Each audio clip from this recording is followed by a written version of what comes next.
அந்த எவ்வளோ காளைகள் பிடிச்சிருக்குமோ அந்த காளைகளுக்கான அடையாளம் தெரிஞ்சு போகும். அந்த டிஷர்ட்டில் வீரத்துணூறு கொடுத்து ஆரோக்கியமாக அனுப்புகிறாங்களோ அந்த அளவுக்கு வெற்றியும் பிரகாசமாக இருக்கும். ஊரையும் பேரையும் மண்ணில் டாய்லெட் போயிருக்க நேரத்தில் கூட நைட்டு முடியெல்லாம் கட்டு போட்டு தையல் பிரிஞ்சிருன்னு சொல்லி கையில் தூக்கி கொண்டு போய் டாய்லெட் உட்கார வச்சு காளையை பிடிக்கணும். அந்த கெத்தா நானும் வீட்டுக்கு வரும்போது தன்னுடைய அந்த பச்சை கலர் டிஷர்ட் பார்த்துருக்கீங்க. திருச்சியில் கூட வெண்கல சிலை திருஷ்டி கோட்டுக்கிட்ட வச்சுருக்காங்க இந்த அரசாங்கம். நீ சொன்னதுக்கப்புறம் தான் என் மைனுக்கு கை போச்சு. தொடைக்கு பக்கத்தில் இருக்கக்கூடிய ஒரு மீனான இடத்துல காயம். காளை அணையணும், அந்த காளையினுடைய வாடையை நம்ம உடம்பில் பதியணும். இப்போது புதிய அறிமுகம் ஆச்சி ஹோட்டல் சாம்பார் 50 கிராம் ரூபாய் 20 மட்டுமே. இதோ இந்த ஜல்லிக்கட்டு சிலை இன்று திருச்சியின் இன்னொரு அடையாளமாக மாறி நிற்கிறது. சீறி வரும் காளையின் திமிலை தன் உடலோடு சேர்த்து அணைத்து அதை அடக்க முயலும் அந்த ஒரு கணம் பார்ப்பவர்களை சிலிர்க்க வைக்கிறது. இந்த காட்சி கற்பனை அல்ல, உண்மையான களத்தில் எடுத்த ஒரு புகைப்படத்தின் உயிர்ப்பான வடிவம். ஆம், மதுரையைச் சேர்ந்த முடக்கத்தான் மணி என்பவர் காளையை அடக்கும் தருணமே இன்று சிலையாக வடிக்கப்பட்டிருக்கிறது. உண்மையான வீரன் காளையின் திமிலை பற்றுகிறான் என்கிறார் முடக்கத்தான் மணி.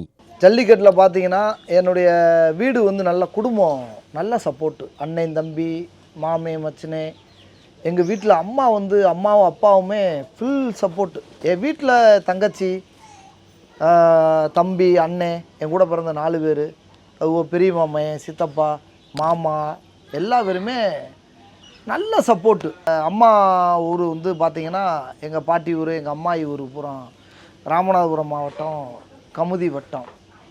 ஆமாம், எங்களுக்கு எங்கள் அப்பாவுக்கு மதுரை.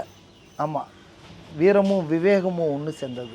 என்னுடைய பட்ட பேர் தான் முடக்கத்தான் மணி. 1996ஆம் ஆண்டு காலகட்டத்தில் பார்த்திங்கன்னா நான் ஒரு ஜல்லிக்கட்டில் ஒரு உருவாகிறதுக்கு முன்னால் ஒரு கபடி பிளேயர். நான் ஒரு ஸ்கூலில் நான் ஒரு நல்ல விளையாட்டு வீரனாக இருந்திருக்கேன்.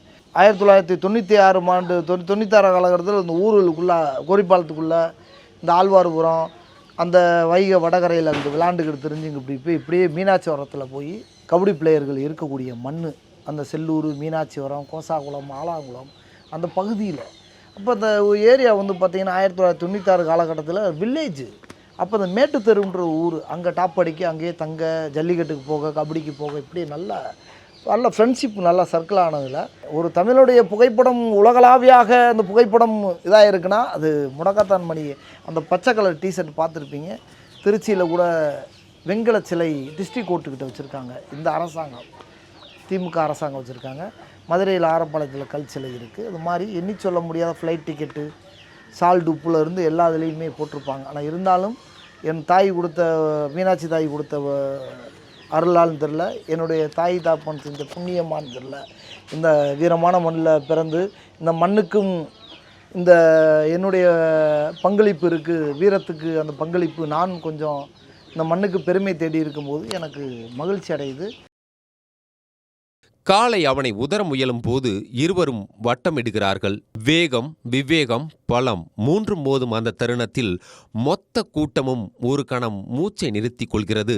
அந்த ஒரே கணத்தில் வெற்றியோடு திரும்பி வா என்று தன் தாய் ஒவ்வொரு முறையும் என்னை அனுப்பி வைப்பார் என்கிறார் முடக்கத்தான் மணி.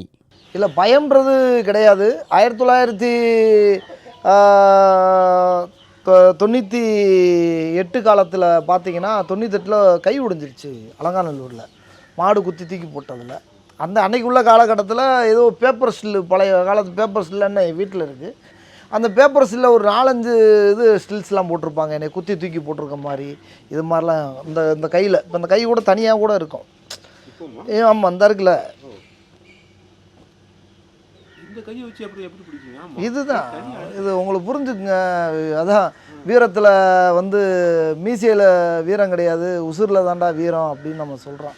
அதே மாதிரி கையில் இது கிடையாது, மனதில் தான் மாட்டை எப்படி பிடிக்கணுமோ அதை எப்படினாலும் நம்ம பிடிச்சிருவோம். இல்லை, இதை வச்சு தான் 4000 மாடு பிடிச்சிருக்கேன்னா ஆச்சரிய கூறாக இருக்குது. பார்த்தீங்களா, என் கை காட்டி கொடுத்துரு எந்த ஸ்டில்லையும் இப்படி கையை அழகாக பிடிக்க ஒரு கேப் விட்டு தான் இருக்கும். ஆமாம், அந்த மாதிரி கேப் விட்டு தான் இருக்கும், இந்த மாதிரி தான் இருக்கும். என் வீட்டில் எல்லாம் சப்போர்ட்டு. அன்றைக்குள்ளே நாட்டுக்கோழி அடித்து மானே விடு, என் வீட்டில் நல்ல சப்போர்ட்டு.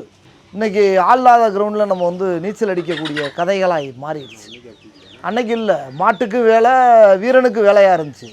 ஏன்னா ஆள் இருந்தால் தானே விளையாட முடியும், ஆள் இருந்தால் தானே மனுஷனை மாடும் பிறக்கும், வீரனும் பிடிப்பான்.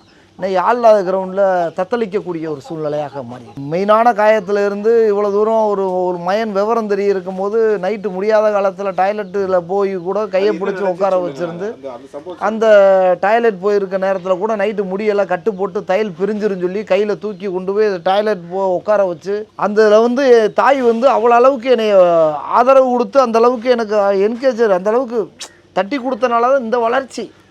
அன்னைக்கு அவங்க கண்ணீர் விட்டுருந்தா அன்றைக்கி பயந்துருந்தாங்கன்னா நான் இந்த ஊக்கமும் ஆரோக்கியமாக போய் இந்த களத்தில் நான் வந்து எதிர்கொண்டிருக்க முடியாது, இலக்கை எட்டி தொட்டிருக்க முடியாது. அந்த கை உடைஞ்சு போனோன்னே எங்கள் அப்பா வந்து போகக்கூடாது, சல்லியட்டுக்கு அந்த 96ஆம் ஆண்டு போய்கிட்டு வந்துக்கிறேன். அப்போ ரொம்ப சிறு வயலாக இருக்கும்போது போகக்கூடாதுன்னு சொல்லி எங்கள் அப்பா சத்தம் போட, அப்போ சத்தம் போட எங்கள் அப்பா கூட எங்கள் அம்மா சத்தம் போடுச்சு. நீ சொன்னதுக்கப்புறம் தான் என் மைனுக்கு கை போச்சு, நல்லது தானே சொன்னேன் அப்படின்னு சொல்லி, ஏன் போகிறவனை ஏன் தட்டுறீங்க, இப்போ தட்டிட்டு வந்ததுனால இவனை கை உடைஞ்சு போய் நிற்கிறான்ல அப்படின்னு சொல்லி அதுக்கப்புறமும் எங்கள் அம்மா போய் தட்டி கொடுத்து நல்லா கோழியும் சாரையும் நாட்டுக்கோழி சாரையும் போட்டு கொடுத்து நல்லா நம்மளை ஆக்கம் ஊக்கப்படுத்தி அதுக்கப்புறம் பார்த்திங்கன்னா காயம் ஒரு மெயினான தொடைக்கு பக்கத்தில் இருக்கக்கூடிய ஒரு மெயினான இடத்துல காயம், அது சரியான காயம், சரியான ரத்தம் ஊற்றிடுச்சு. அதில் தான் எங்கள் அம்மா கேட்டுச்சு, டே என்னடா மாடு வீடு குத்துச்சா இல்லை வேறு எதாவது ஆச்சாடா அப்படின்னு கேட்கும்போது தான் எங்கள் அம்மா கூட இருக்கக்கூடிய சக வீரர்கள் வந்து என்னை தூக்கிட்டு வீட்டில் வந்து மதுரையில் லட்சுமி நாராயணன் என்ற ஒரு டாக்டர் மீனாட்சிபுரத்தில் ரத்தத்தை நிப்பாட்டுறதுக்கு 1/2 மணி நேரம் ஆச்சு.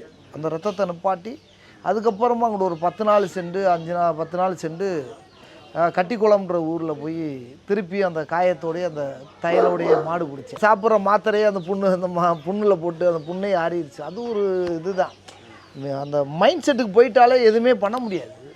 ஒரு மாட்டை அடக்கிறோம்னா நீ எவ்வளோ பெரிய லட்ச ரூபாயை கொண்டு போய் நீங்கள் கொடுத்தாலும் சரி, காளை அணையணும், அந்த காளையிலுடைய வாடையை நம்ம உடம்பில் பதியணும், அந்த மண்ணினோ அந்த காளையிலுடைய சந்தனம் குங்குமம் என் நெஞ்சில் பதியணும் சொல்லி தான் நான் கனவு காணக்கூடிய ஆசைகள். அங்கே இருக்கக்கூடிய அந்த பொடிகளும் அந்த சந்தனமும் என் இடது அந்த நெஞ்சு மார்பில் பட்டிருக்கணும். அந்த கலரை வந்து பூசி நானும் காளைகளாக அந்த எவ்வளோ காளைகள் பிடிச்சிருக்குமோ அந்த காளைகளுக்கான அடையாளம் தெரிஞ்சு போகும் அந்த டிஷர்ட்டில். அன்னைக்கு உள்ள கலாகாலத்தில் வந்து அந்த மாட்டுக்காண்டியே அதை பிடிக்கணுன்றக்காண்டியே தான் போகிறது. காளையை பிடிக்கணும், அந்த கெத்தா நானும் வீட்டுக்கு வரும்போது தன்னுடைய தாயும் தந்தைகளும் அந்த பெருமையாக கொண்டாடும் போது அதில் இருக்கக்கூடிய நம்மளுடைய உறவுகள் நம்மளை வந்து பெருமையாக பேசுகிறது அது மிகப்பெரிய நம்மளுக்கு பெருமையாக இருக்கும். தன்னுடைய தாய் வீரத்துணர்வு கொடுத்து போருக்கு சென்று வாடா மகனைன்னு சொல்லி அந்த ஊரையும் வேரையும் அந்த மண்ணில் பதிக்கிறதுக்கு அது எவ்வளோ பெரிய பெருமை.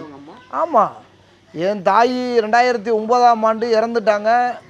இன்றைக்கி இந்த தங்கச்சி போனாலும் இன்றைக்கி என்னுடைய மனைவி போனாலும் ஜல்லிக்கட்டுக்கு போகும்போது வீரத்துணூறு கொடுத்து ஊரையும் வேரையும் மண்ணையும் பதிச்சிட்டு வாடான்னு சொல்லி எந்த ஒரு தான் மன சந்தோஷமாக அந்த எந்த அளவுக்கு வீரத்துணூறு கொடுத்து ஆரோக்கியமாக அனுப்புகிறாங்களோ அந்த அளவுக்கு வெற்றியும் பிரகாசமாக இருக்கும், ஊரையும் வேரையும் மண்ணில் பதிக்கக்கூடிய காலம் நேரமாக இருக்கும். போகும்போது துணூறு கொடுத்து அனுப்புறது, வீட்டில் சாமி உண்டு துணூறு கொடுத்து அனுப்புறது வழக்கம்.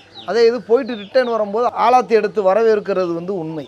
இப்போது புதிய அறிமுகம் ஆச்சி ஹோட்டல் சாம்பார் 50 கிராம் ரூபாய் 20 மட்டுமே.